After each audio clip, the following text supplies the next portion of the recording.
So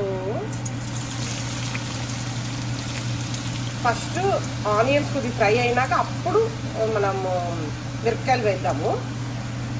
so ఇవి కొద్దిగా రెడ్గానే అవ్వాలి, ఎందుకంటే కొద్దిగా దగ్గరికి ఫ్రైలా చేస్తున్నాను, గ్రేవీ కర్రీలాగా కాకుండా. ఇట్స్ నాట్ మ్యాండేటరీ ముందే వేసుకోవాలి తర్వాత వేసుకోవాలని ఏం లేదు. వేసుకుంటే ఇక్కడ వేసుకోవచ్చు, లేకపోతే ఇందులో ఉన్న వాటిలో వేసుకున్నా పర్వాలేదు, ప్రాబ్లం ఏమీ కాదు అసలు ఇవన్నీ. సో కొద్దిగా రా స్మెల్ పోయింది కదండి.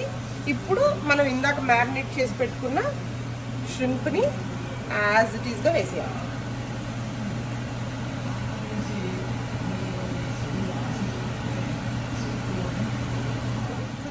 దీన్ని మూత పెట్టేసి వదిలేసేయాలి.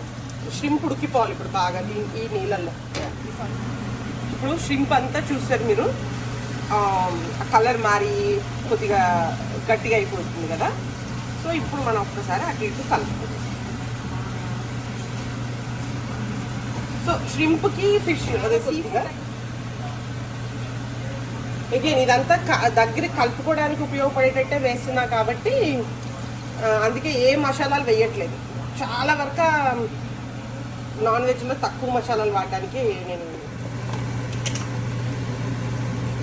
ఇంత మసాలా పొడి. ఓకే, ఇది ఇలా పైన వేసేసి దీన్ని క్లోజ్ చేసేస్తాను, లిడ్ క్లోజ్ చేస్తాను. ఆ మసాలా పచ్చి వాసన కొద్దిగా కుక్ అవుతుంది.